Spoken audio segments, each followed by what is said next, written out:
बरेली के Shahdana institute of electro homeopathy में doctor Siddheshwar पांडा और डॉक्टर कमर अहमद अंसारी की संयुक्त रूप से लिखी गई पुस्तक आधुनिक इलेक्ट्रो होम्योपैथी एक सुनहरा सवेरा का विमोचन किया गया। पुस्तक के लेखक डॉक्टर कमर अहमद अंसारी ने बताया कि इस पुस्तक में उन्होंने इलेक्ट्रो होम्योपैथी के महत्व पर प्रकाश डालते हुए इसके माध्यम से रोग निदान का आसान तरीका बताया है। जैसा कि मैंने अभी बताया आप लोगों को कि इलेक्ट्रो होम्योपैथी चिकित्सा पद्धति भारत की 5वीं चिकित्सा पद्धति है।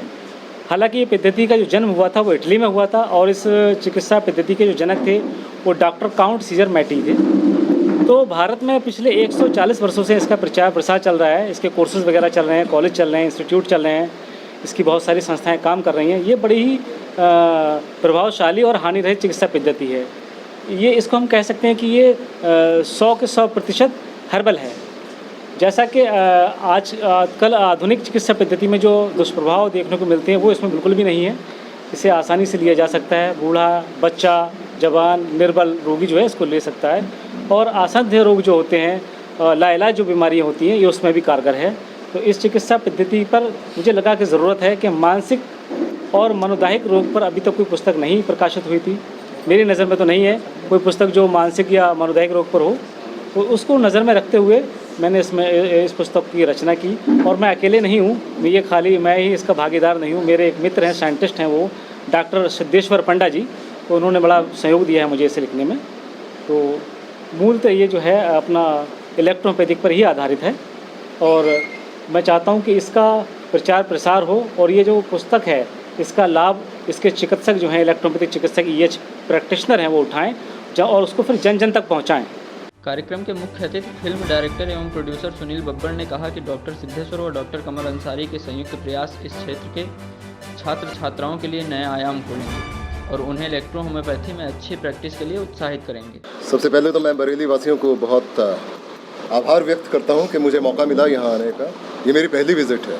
I actually want you to come to this place and this is a beautiful place. I love this place, I like this place. और डॉक्टर अंसारी के साथ काफ़ी बरसों के मेरे संबंध हैं, क्योंकि हम लोग तो फिल्म विधा से जुड़े हुए हैं, लेकिन कहीं ना कहीं हम लोग भी डरे हुए तो होते हैं। स्ट्रेस बहुत ज़्यादा होता है हमारी इंडस्ट्री में तो, और हम लोग ढूंढते हैं कि कुछ ऐसा मिल जाए, एक ऑल्टरनेट थेरेपी ऐसी कुछ मिल जाए जिससे हम शायद कुछ बेहतर तरीके से अपने स्ट्रेस को मैनेज कर सकें।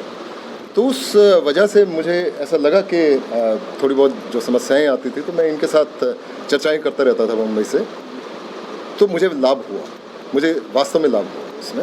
हाँ, बाकी ये चीज़ ज़रूर थी मेरे लिए, भी नई बात थी। इलेक्ट्रो होम्योपैथी जो नाम दिया गया था, मैं इसको इलेक्ट्रोपैथी के नाम से भी जानता हूँ, क्योंकि आप इंटरनेट अगर गूगल करते हैं तो आपको मिलता है, इसका इतिहास भी मिलता है कि बहुत पुराना इतिहास है और लाभकारी तो है। और अगर किसी तरीके से हम ये भी मान के चलें कि अगर ये निर्धन के लिए या अगर बेसहारा के लिए अगर ये सस्ता एक साधन हो सकता है तो ये बहुत ही अच्छी बात है। इतना ही नहीं, कार्यक्रम के दौरान फिल्म डायरेक्टर सुनील बब्बर एवं एक्टर जतिन ने डेली इनसाइडर से रूबरू होते हुए अपनी आने वाली फिल्म के बारे में जानकारी दी। सबसे पहले तो मैं डेली इनसाइडर के सभी दर्शकों का मैं धन्यवाद करना चाहता हूं, स्वागत करता हूं और आपको बधाई देता हूं कि आप इस तरह से डिजिटली एक अच्छा कार्य कर रहे हैं और मनोरंजन से जुड़ा हुआ भी काफ़ी बड़ा आपने एक प्लेटफॉर्म खड़ा किया है, तो आप बधाई के पात्र हैं।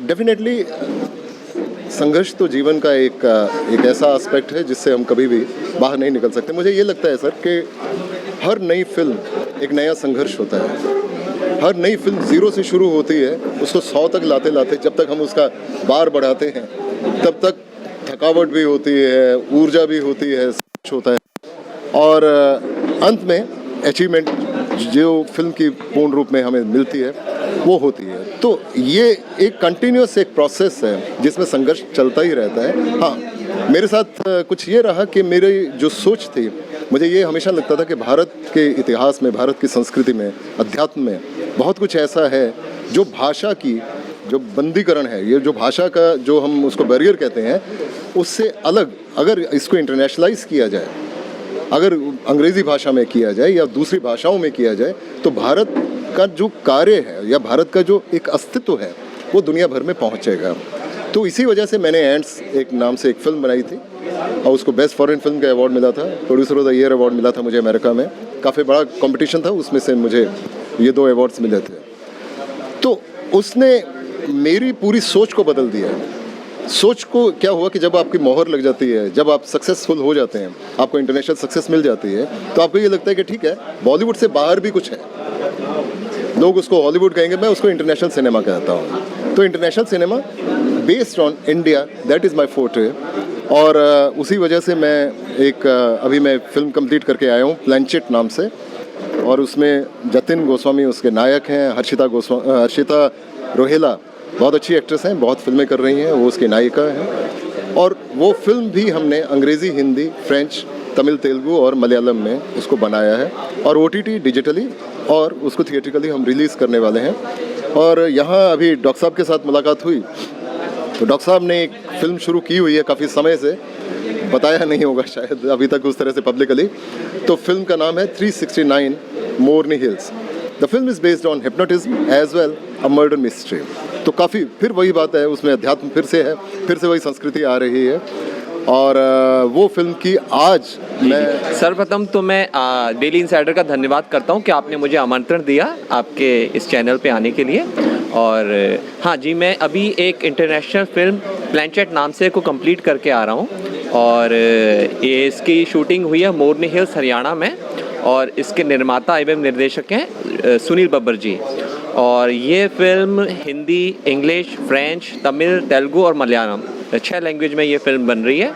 और अभी बस इसका कुछ शेड्यूल जो है थोड़ा सा रहता है, फिर ये कंप्लीट हो जाएगी और मार्च तक में ये फिल्म रिलीज़ होगी अमेज़ॉन पे, और थिएट्रिकली भी रिलीज़ होगी, साउथ में होगी, और बाकी देखते हैं कहाँ पे सर डिसाइड करेंगे। जैसे विमोचन कार्यक्रम में मुख्य अतिथि film director Sunil Babbar, film अभिनेता Jatin Goswami, Shahdana institute of electro homoeopathy के chairman doctor Hazrat Ali, principal doctor Harish Patel, सचिव LP गंगवार सहित अन्य लोग मौजूद रहे। डेली इंसाइडर के लिए बरेली से सुधाकर शुक्ला की रिपोर्ट। यूपी और देश दुनिया की तमाम ताज़ा तरीन खबरों के लिए गूगल प्ले स्टोर से आज ही डाउनलोड करें हमारा तेजी से उभरता न्यूज़ ऐप डेली इंसाइडर।